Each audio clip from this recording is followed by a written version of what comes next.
Sejam bem-vindos a mais um painel de Digital Leader do IDC Futurescape 2021, desta vez para discutir o tema Future of Trust. Connosco vamos ter António Gameiro Marques, Diretor-Geral do Gabinete Nacional de Segurança, vamos ter Paulo Muniz, que é o Diretor de Information Security and IT Risk da EDP Energias Portugal, Carlos Moura, CIO do Banco de Portugal e o Manuel Bento, CEO da Euronext Technologies. Muito obrigado aos quatro por estarem aqui presentes. Vamos aqui debater um pouco em torno daquilo que tem sido uma mudança de nomenclatura da IDC dos últimos tempos, que é deixar de falar de segurança, mas falando cada vez mais de segurança, não é? Ou seja, nós começámos a falar desta temática do Future of Trust, essencialmente para passar duas mensagens importantes. A primeira, a preocupação de integração temática, nomeadamente os temas do risco, da segurança, da conformidade, e depois entrando até por caminhos de ética, responsabilidade social e privacidade, e por outro lado para dar uma discussão que não é uma discussão eminentemente técnica, mas que liga cada vez mais o tema dos riscos relacionados com o digital a um impacto na própria reputação da organização. E talvez começasse precisamente por aí, ou seja, um dos predictions que nós temos no Future of Trust deste ano tem a ver precisamente com esta noção de responsabilidade social, o que transporta o tema da segurança já não para a cave, não é, onde a discutimos há muitos anos, mas cada vez mais para o board, cada vez mais para o topo da organização. É a organização que está em causa. O Gabinete Nacional de Segurança e o Centro Nacional de Segurança ainda estão super isto tudo, que olham para a sociedade como um todo. Como é que tem vindo a ser esta transição da própria sociedade a entender que isto já não é só para alguns o tema da segurança, é um tema que afeta a sociedade em geral? Obrigado, Bruno. Obrigado à IDC por me convidar para estar neste painel.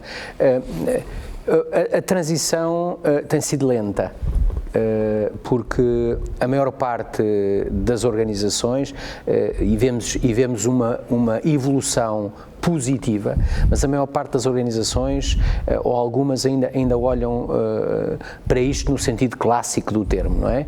Ou seja, centrado na tecnologia, centrado no ferro, como nós costumamos dizer. No entanto, o nosso discurso tem sido no sentido de desconstruir isso, e aliás é nessa lógica que abordamos o tema nas diversas componentes e o Bruno e a IDC têm sido nossos parceiros.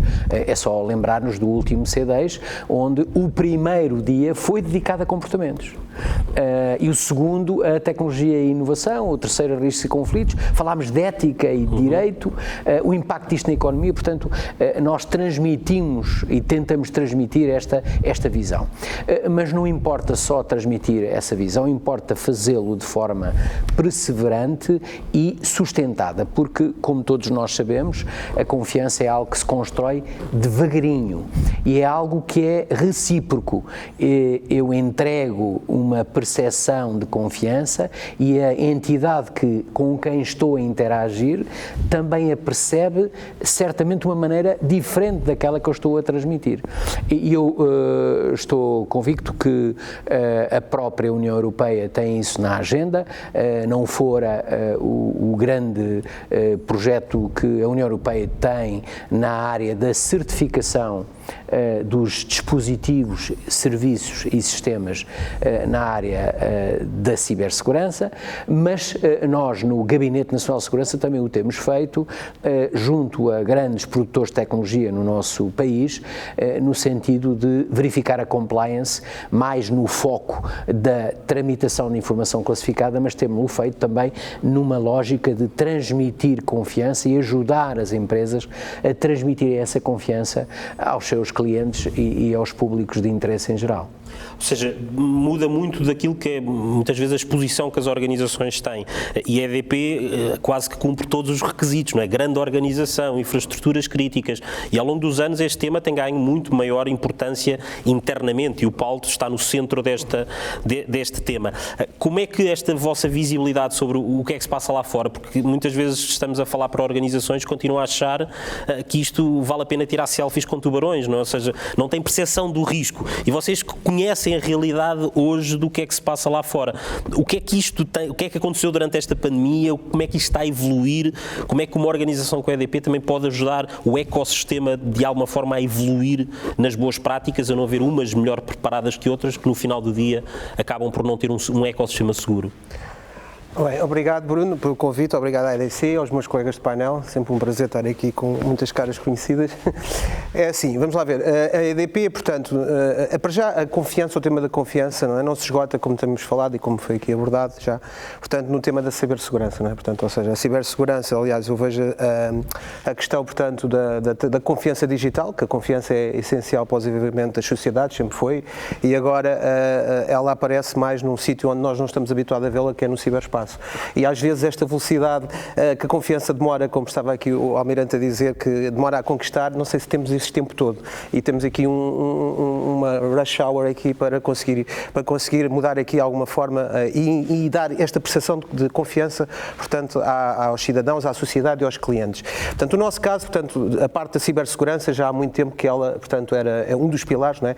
Que ela era muito, já vem sendo trabalhada há muito tempo. E isso vem da nossa consciência de que a cibersegurança para nós tem quase uma missão de soberania nacional, porque assim, num ciberespaço não se pode mais aplicar aquelas ideias da defesa que nós temos no mundo convencional, ainda que nós temos sempre, ao longo da história, um papel, quer as empresas como os cidadãos, têm sempre um papel na segurança e na defesa, mas por excelência agora no ciberespaço é muito mais premente a necessidade destas empresas que operam infraestruturas críticas assegurarem, portanto, toda esta segurança para a sociedade, de forma que nós possamos, cidadãos e clientes, ter a certeza que ali está um serviço que é essencial para a sociedade, que é a geração e a distribuição de energia, e que ela não vai falhar. Mas depois temos os outros aspectos, que é, por exemplo, a adoção da tecnologia, portanto, já para processos de decisão, com o Analytics, o Machine Learning, portanto, e aqui entramos numa vertente que, na minha perspectiva, é uma vertente que já toca as questões de transparência, responsabilidade social e ética. E também aqui, portanto, nós temos que começar a trabalhar em alguns temas, e estamos aqui também numa senda, portanto, numa procura de fazer com que a tecnologia seja mais humana, ou seja, ela seja mais virada para o aspecto humano e que tenha em atenção os valores e os direitos que nós temos como cidadãos e como cidadãos das sociedades democráticas em que vivemos. E finalmente... A preocupação de adaptar a resposta àquilo que está a ser a força do ataque, não é? Exatamente. Ou seja, ao trabalhar essas tecnologias, é que do outro lado está quem também esteja a atacar com essas tecnologias. Exatamente, claramente. E depois vem a parte também da proteção, portanto, eu estou aqui a falar um pouco destas três vertentes, porque estavas a perguntar como é que víamos esta perspectiva, tendo em conta lá fora. Depois a parte da proteção também da informação, não é?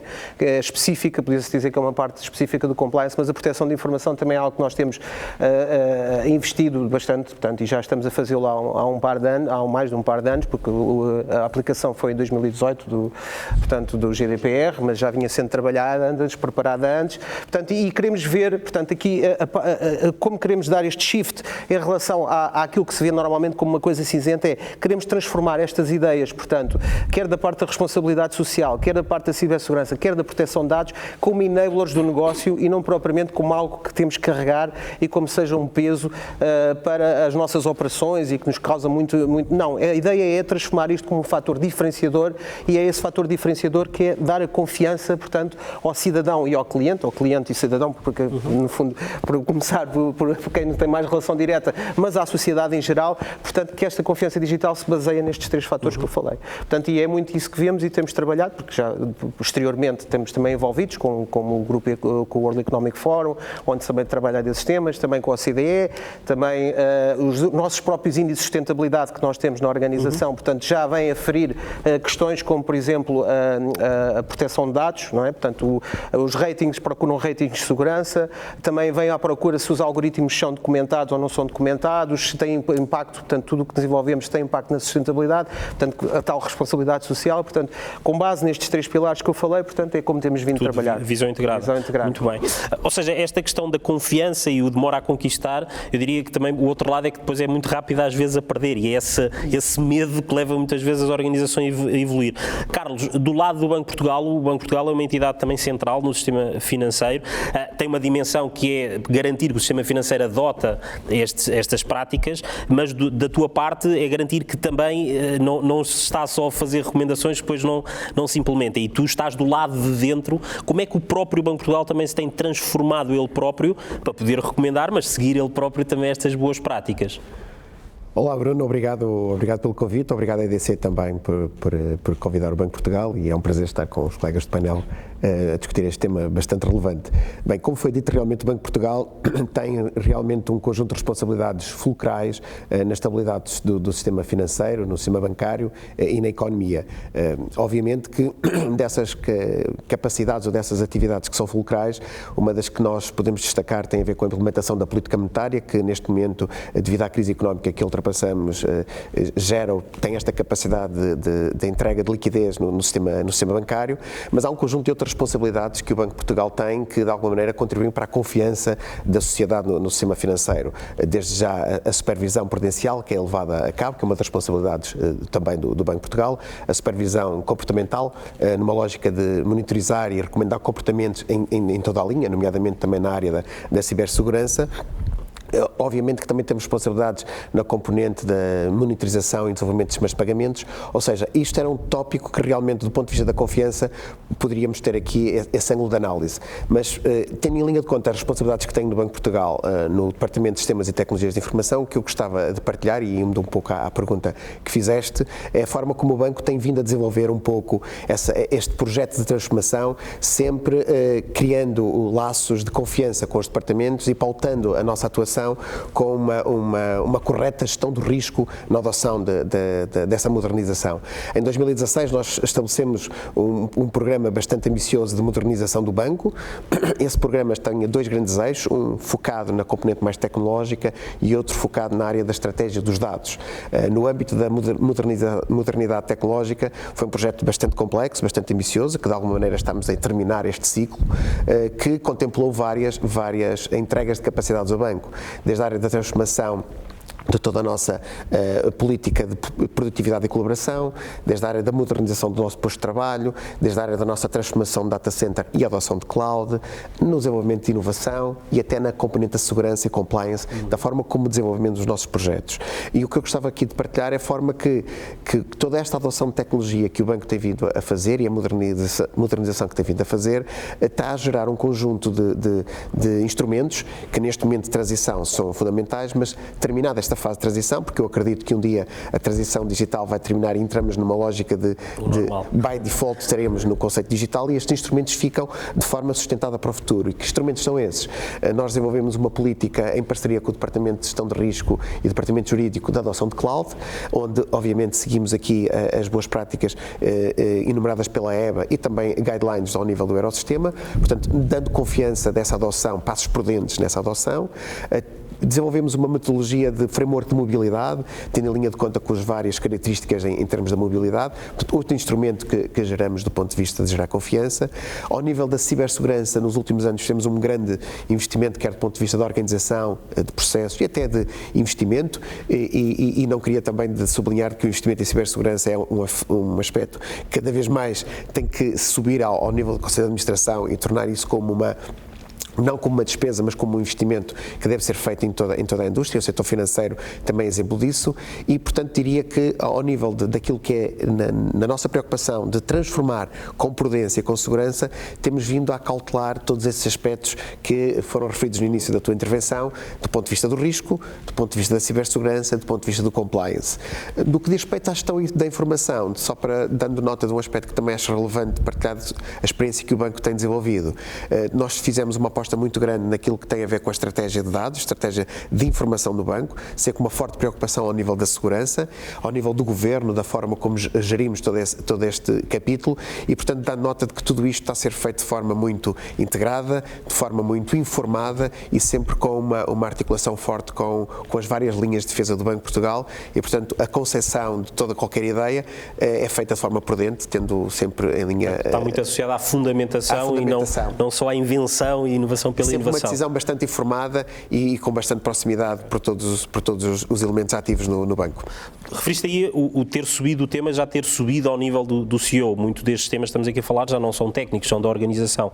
E o Manuel, sendo CEO, pode-nos dar também essa perspectiva. De forma é que estes temas hoje já não são o tema de alguém, mas são o tema de toda a organização. E como é que, ao nível do CEO, estas preocupações já estão bem agregadas, estes temas já são bem lidados e muitas vezes no passado fazia-se quase quase por pelouros, não é? O teu pelour, como é que isto já não é pelour de ninguém e já está na cabeça do CEO todos os dias? Bem, antes de mais, obrigado à EDC e obrigado a ti, Bruno, pelo convite. É sempre um prazer estar com um painel tão ilustre aqui representado. Relativamente a essa questão, a componente de cibersegurança e a componente de trust, ou de confiança, é um tema do dia-a-dia, ou seja, está nos boards, está no board que eu represento cá em Portugal e está no board do grupo Euronext.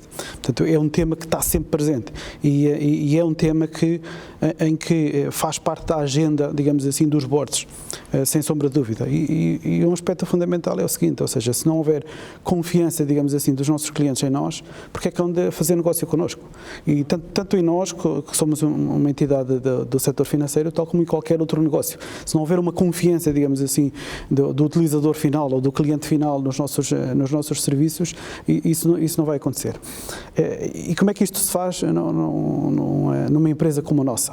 Portanto, existem três vetores essenciais. Portanto, existimos nós, que somos uma infraestrutura de mercado, existem os clientes que trabalham connosco no dia-a-dia para fazerem as suas transações e fazer o seu negócio, digamos assim, e temos o papel da regulação, que também nos dá a confiança e dá a confiança ao ecossistema e impõe regras e verifica essas regras que as coisas são cumpridas. Fazendo a analogia, por exemplo, que é um tema que está muito, infelizmente, no nosso dia-a-dia, porque é que nós confiamos nas vacinas?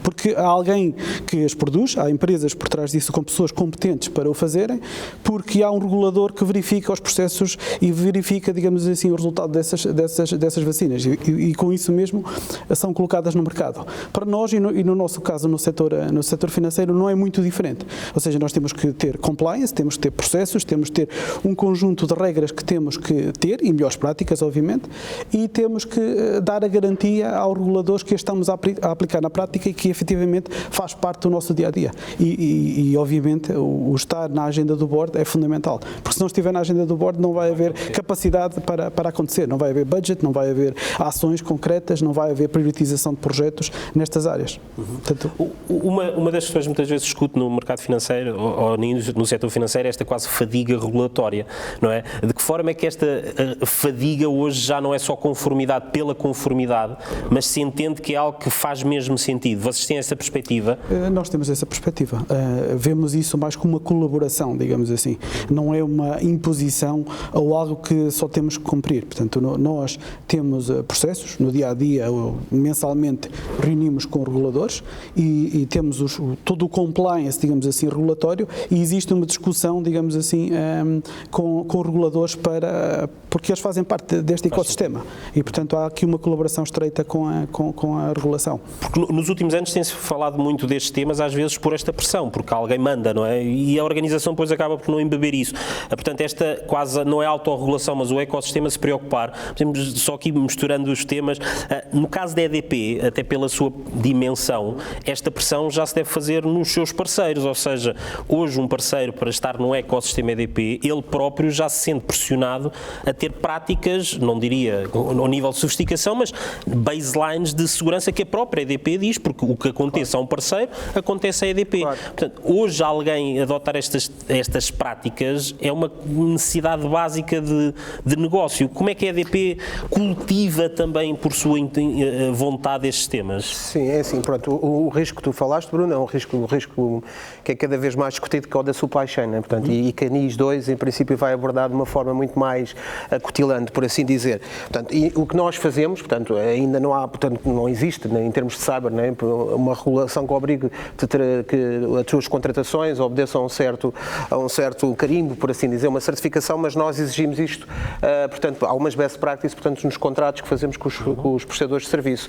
E fazemos também due diligence, portanto, que vai um bocadinho até mais além do que os aspectos de cyber, né, que estava aqui a focar muito a resposta nestes aspectos, mas também fazemos due diligence, porque há outras questões a ter em conta no que diz respeito à cadeia de fornecimento, mas aqui o objetivo é deixar de fazer com que isto, eu acho que o objetivo de todos nós é deixar que isto seja uma obrigação, mas com alguns fornecedores, e repara uma coisa, uma empresa para cumprir com alguns requisitos de segurança que eu lhe coloque, se ela tiver uma dimensão pequena, à partida está a ser prejudicada em termos de competição com outras que já têm isto muito mais oleado e muito mais, diria, montado para poder apresentar uma proposta. Portanto, há aqui ainda um desequilíbrio que, ou seja, transforma a ideia de uma empresa, portanto, de um competidor, estar a colocar cibersegurança ou melhores práticas nos seus serviços que está a querer prestar uma empresa que tem um alcance como a nossa, portanto, nas infraestruturas críticas de Portugal e não só, nos países onde opera, portanto, está-se ali a colocar um peso que essas empresas ainda sentem como um peso.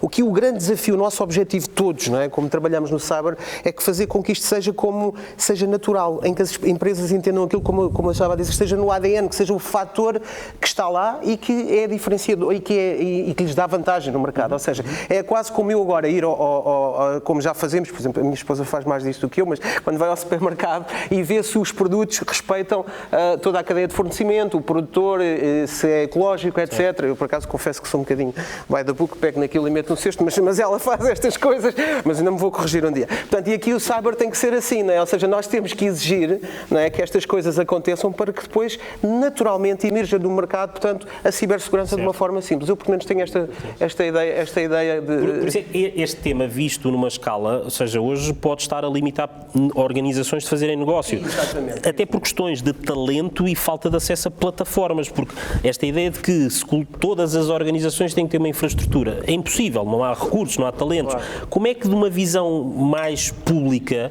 se deveria conseguir garantir estas plataformas mínimas a todas as entidades, para que não estejam precisamente ou a inventar ou a ficar de fora daquilo que é o seu negócio? Como é que é esta visão? Bruno, eu já vou tentar responder essa pergunta, mas deixe-me só pegar aqui numa ideia força que o Paulo falou, que é a seguinte: eu estou convencido, e nas vossas predições há uma delas, que eu não me recordo qual é o número, mas que aponta isso, é que eu estou convencido que dentro de pouco tempo serão as próprias sociedades, os próprios cidadãos, que, da mesma maneira que procuram comprar coisas que sejam mais eco-friendly, que têm preocupações com o ambiente e tudo mais, vão também progressivamente adquirir produtos e serviços que demonstrem, que mostrem evidências dessa confiança que foi colocada na sua produção.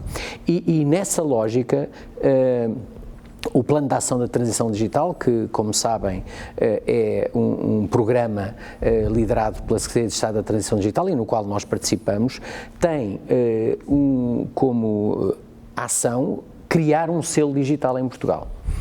E esse selo digital vai ter 4 componentes. A componente da sustentabilidade, a componente da segurança da informação, da compliance com a proteção de dados pessoais e uma quarta componente, a vertente da acessibilidade. E esse selo digital terá 3 níveis, o nível prata, ouro e platina. E cada uma destas 4 componentes vai contribuir para esse selo digital, para esse rating, digamos assim. Na componente que nos diz respeito, nós vemos 3 declinações, digamos assim, dessa componente da segurança da informação, sendo que uma delas, e aquela que primeiro vai entrar, é a da cibersegurança, usando precisamente o roteiro para a maturidade em cibersegurança que o Centro já publicou há 1 ano e meio e que é uma boa ferramenta com o Cyber Checkup para que o C-Level precisamente afira em que nível de maturidade é que está e depois defina o caminho a seguir. E portanto, estamos convencidos que com a progressão desse selo digital haverá evidências para os clientes, para os compradores, para as pessoas em geral, e vão elas próprias, por via da autorregulação, decidir, eu quero este produto em detrimento daquele, eu sei que ele é mais caro, mas o ambiente onde eu vou utilizar é mais exigente e, portanto, eu vou preferi-lo em detrimento de um outro que nem sei qual é a confiança que ele me dá nessa área. Não. Em relação à sua segunda pergunta, portanto, essa heterogeneidade do nosso sistema de pequenas e médias empresas, não é? O que é que nós, em articulação com os agentes económicos, preconizamos? As grandes empresas, como a EDP, como a Galp, como o Banco de Portugal, como, enfim, grandes entidades, como a Euronext, têm essa própria capacidade intrínseca, não é, de o fazer. Agora, todo o remanescente das empresas, o que nós preconizamos é que as associações empresariais têm aqui um papel, que, no nosso entendimento, muito importante a fazer, e podem eles ser esses provedores, digamos assim, de serviços de confiança que contratariam com entidades vocacionadas para esse efeito, que depois as empresas, função do risco do seu negócio, contratariam por uma fee que seria muito menor do que elas próprias, caso mesmo tivessem capacidade financeira para o fazer, o fizessem. Mas há também que ultrapassar uma coisa que disse e com a qual eu me revejo completamente, é que o Banco de Portugal, que é uma entidade madura nesta e noutras áreas, entende estas questões como um investimento e não como uma despesa, mas infelizmente isso ainda não é a realidade.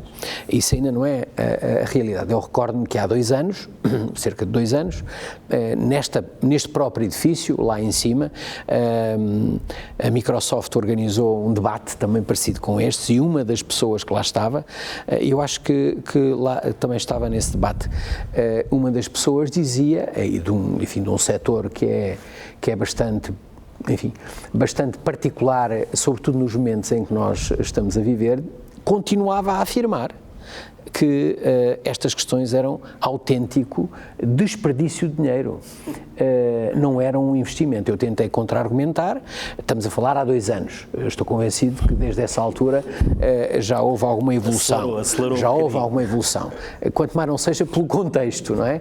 Pelo contexto que vivemos desde março do ano passado, mas é uma dificuldade. Nós temos projetos inscritos no PRR, no Programa de Recuperação e Resiliência, que endereçam precisamente isso.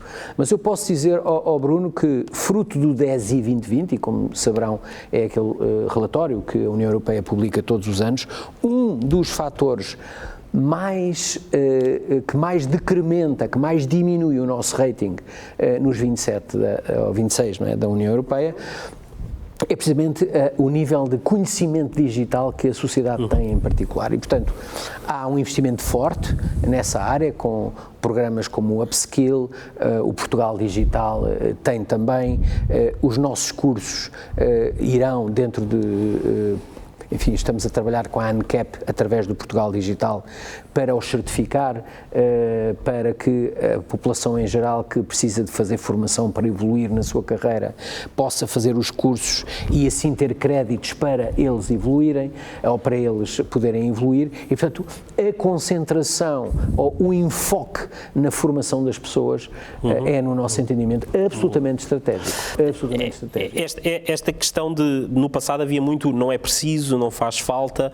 O momento do Covid trouxe-nos, pelo menos com a questão do trabalho e a deslocação do trabalho, a queda de muitos destes mitos, não é? Ou seja, de que forma é que no Banco de Portugal, já havendo este esforço da vossa parte de transição, de explicar às pessoas, porque estava a explicar um bocadinho, vai acontecer, neste momento aconteceu, não é? Toda a gente foi para casa, toda a gente percebeu que eram preciso novas ferramentas, não só para o trabalho, mas a noção de que aquela proteção dentro do edifício teve que ser alargada a todas as casas.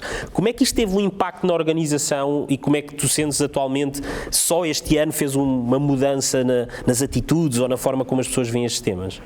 Muito bem, Bruno.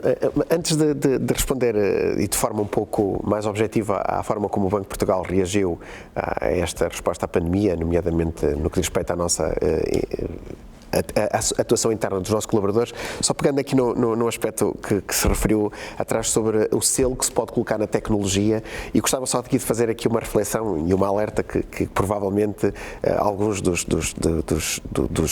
dos que estão a assistir a este evento poderão eventualmente ter essa mesma linha de raciocínio, que é que no momento em que nós estamos a viver desta transformação, somos de alguma maneira entusiasmados pela adoção da tecnologia e, portanto, de alguma maneira a paixão pela tecnologia às vezes sobrepõe-se à paixão por aquilo que é a necessidade de negócio e, portanto, às vezes fazemos uma adoção da tecnologia sem realmente percebermos o motivo pelo qual ela, que resultados é que vai endereçar, qual o porquê daquela necessidade.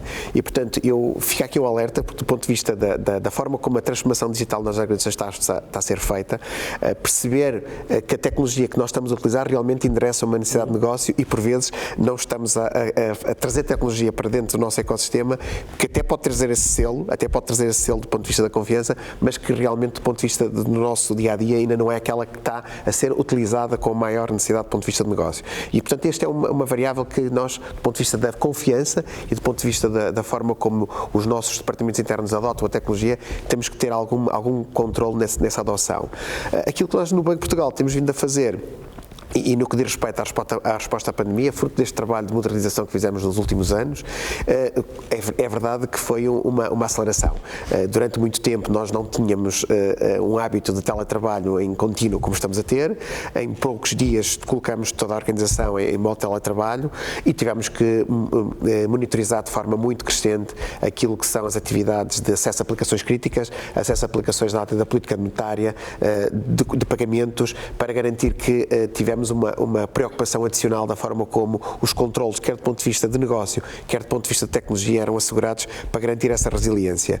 Mas, objetivamente, uma preocupação que nós tivemos sempre foi, quando adotamos estas ferramentas de produtividade e colaboração, foi fazer sempre isto de forma muito articulada com o nosso departamento de gestão de risco, com o nosso departamento de proteção carregado a proteção de dados e, portanto, esta decisão que nós hoje estamos a beneficiar de uma decisão que em 2018 começamos a conceber e, portanto, em 2018 fizemos um assessment de tecnologia, mitigamos os riscos que tinham que ser mitigados, fizemos uma decisão completamente informada para que hoje, 2021 e o ano passado, 2020, possamos tirar partido das soluções que temos de produtividade, de colaboração, de videoconferência, que todos hoje sentimos que no dia-a-dia são fundamentais para esta resposta. E, portanto, acho que nesse aspecto o Banco de Portugal tem feito uma preocupação de combinar essas variáveis, que também estão nas predictions do IDC, nomeadamente do ponto de vista da confiança, alavancada no risco, na cibersegurança, no compliance e na privacidade. E, portanto, isto não foi algo que nós aceleramos, não fizemos essa adoção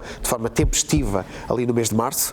Nós conseguimos responder com muita prudência, porque tinha sido feito um trabalho anterior, que começou em 2016, com a disseminação de mobilidade para toda a gente, com a entrega do mundo da mobilidade com laptops, com telemóveis, com uma política de mobilidade, com uma política de gestão de informação, com classificação da informação, com a possibilidade de nós termos rastreabilidade da forma como os acessos são controlados, termos o controle de riscos das ações, dos instrumentos de cloud que estamos a utilizar e, portanto, isto foi feito com algum tempo para que agora possamos tirar benefício da tecnologia.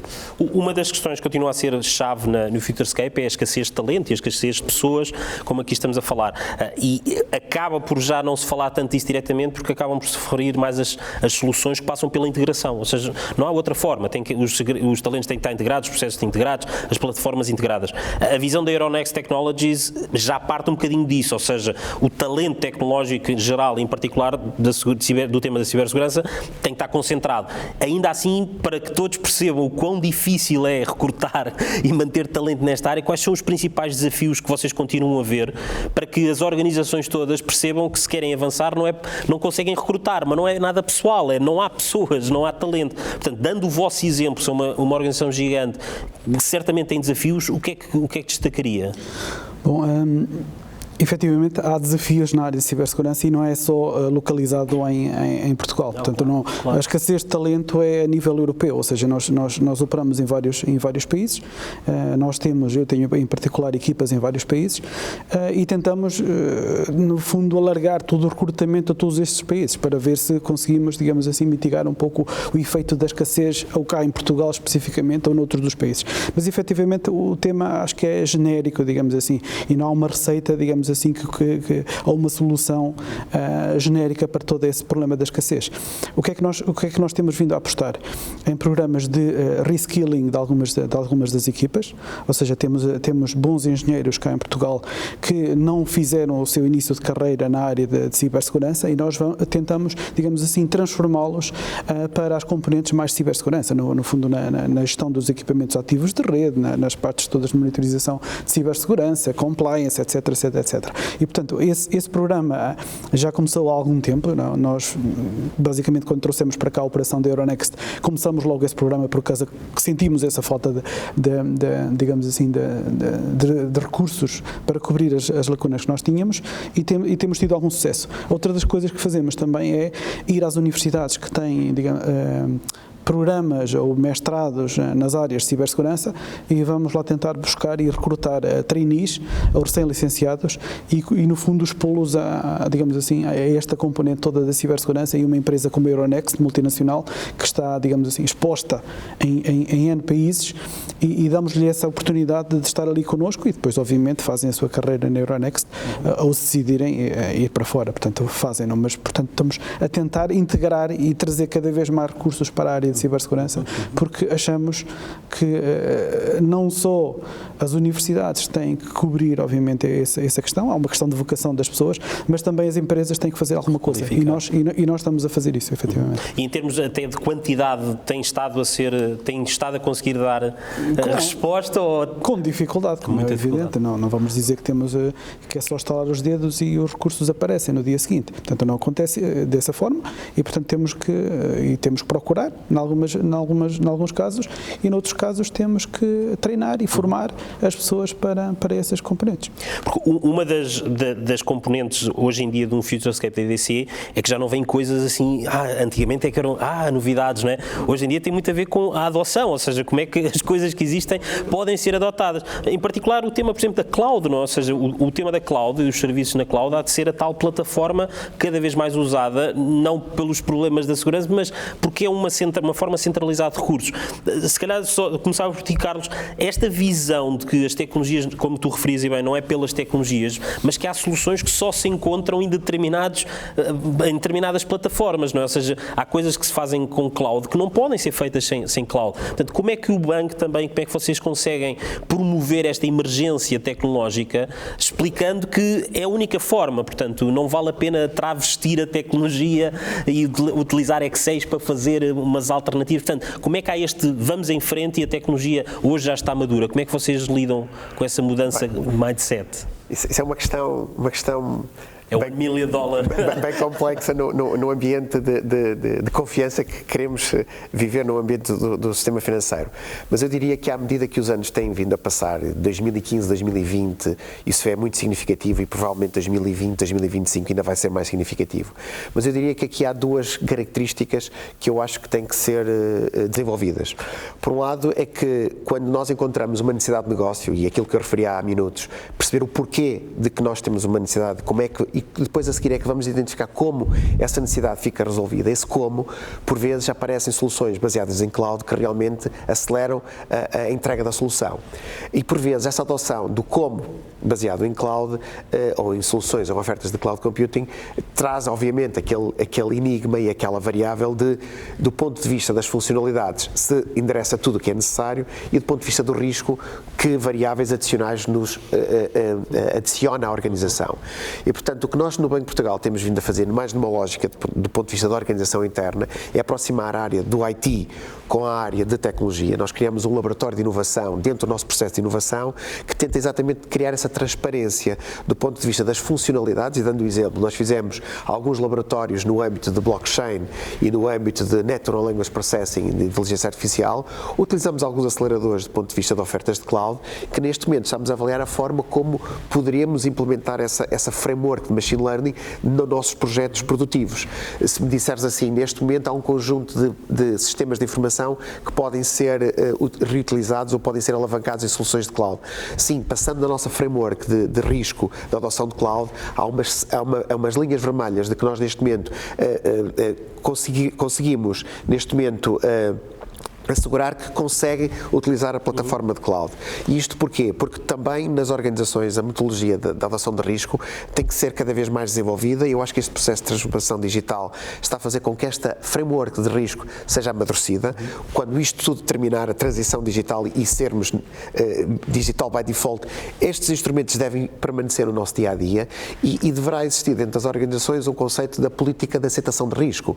E, por exemplo, no Banco de Portugal existe uma frase na nossa política de aceitação de risco interna que diz respeito a atividades corporativas internas de modernização de processos internos, de modernização de processo de trabalho, a inovação tecnológica deve ser vista com atenção e devem ser dados passos de forma sustentada e segura do ponto de vista da segurança de uma decisão informada. Portanto, nós não temos aqui nenhuma decisão, não se pode usar cloud, nem se vai usar cloud de forma sem qualquer tipo de análise. Isto é uma gestão de risco, é uma gestão de perceber que dados workloads e que certas funções se geram algum risco ou se era um risco que não é aceitável para a organização, então fará sentido desenvolver essas competências internas. Se é um risco aceitável e há ações de mitigação que podem baixar o risco da chamada zona vermelha para a zona amarela ou então melhor para a zona verde, então devemos usar essa solução de cloud com ações de mitigação, baixando portanto o risco e ficando com o risco residual na zona aceitável. E não tenho dúvidas de que os desenvolvimentos das ofertas de cloud que nós vamos assistir nos próximos anos, na área da inteligência artificial, nomeadamente com os serviços cognitivos e de machine learning, obviamente que as organizações devem provavelmente tirar muito partido dessas abordagens, dessas soluções.